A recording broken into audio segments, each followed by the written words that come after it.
నమస్తే. నమస్తే. ఏం పేరన్నా? మల్లారెడ్డి. మల్లారెడ్డి. ఏ ఊరు? కంటాత్మకూరు. కంటాత్మకూరు. ఇప్పుడు మీరు పెట్టిన పత్తి ఏంటి? Big X. బిగ్ ఎక్స్ ఎన్ని ప్యాకెట్లు? 2 ప్యాకెట్లు. 2 ప్యాకెట్లు పెట్టిల్లు. ఎక్కడి వరకు వచ్చింది ఇది? ఇక్కడ వరకు 2 ప్యాకెట్లు అంటే 1.5 ఎకరం దాకా వచ్చింది సార్. 1.5 ఎకరం వరకు వచ్చింది. 1.5 ఎకరం వరకు వచ్చింది. ఓకే, ఇది కొంచెం మీరు దగ్గర పెట్టిల్లు కదా, ఏమనిపిస్తుంది ఇప్పుడు? ఇది దగ్గర వేస్తే మాకు చెట్టుకు గాలి తగులుతుంది సార్. వర్షం పడి మళ్ళీ మురిగిపోయినట్టు అవుతుంది సార్. దూరం అచ్చుపత్తి, దీని కింద డౌన్ లో అచ్చుపత్తి పెట్టాం సార్. ఇదే బిగ్ ఎక్స్. అది ఎట్లా ఉంది? అది బాగుంది. అది బాగుంది.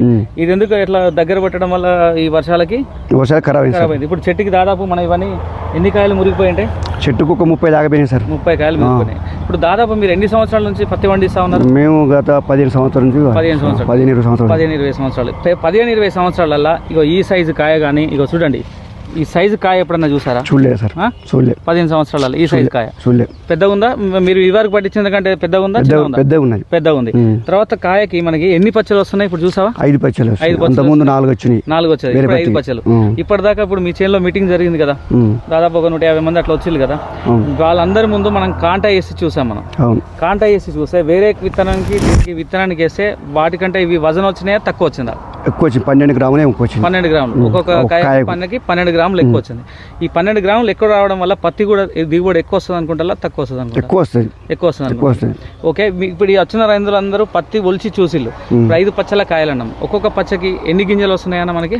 8 నుంచి 9 గింజలు. మీరు ఇంత ముందు గత కాలంలో పండించిన పంటలు ఎన్ని గింజలు వచ్చేది ఐడియా ఉంది? 5, 6 ఉంటే 5, 6, 7 మ్యాక్సిమం అంతే. కానీ ఈ బిగ్ ఎక్స్ లో 8 నుంచి 9 గింజలు రావడం జరుగుతుంది.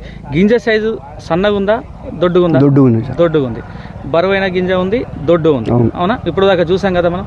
ఓకే, మళ్ళీ ఇప్పుడు ఈ సంవత్సరం 2 ప్యాకెట్లు పెట్టారు కదా, నెక్స్ట్ ఇయర్ ఎంత పెడతారు? నెక్స్ట్ ఇయర్ ఒక 4-5 పెంచుతాం. 4-5 ప్యాకెట్లు పెంచుతారు కదా. మీ తోటి రైతులకు ఇది చెప్పుకోదగ్గ విత్తనమా కాదా? చెప్పుకోదగ్గ విత్తనం. ఏ కంపెనీ ఇది? Big X company. Tata company big X. ఇప్పుడు మన అందరి ముందట జోకి చూపించాం కదా, మరి పెద్దదానికంటే పెద్దదాన్ని ఒప్పుకోవచ్చా? ఒప్పుకోవచ్చు సార్, ఒప్పుకోవచ్చు. టాటా బిగ్ ఎక్స్ పెద్దదానికంటే పెద్దదా చిన్నదా? పెద్దది. పెద్దదానికంటే పెద్దది. ఓకే.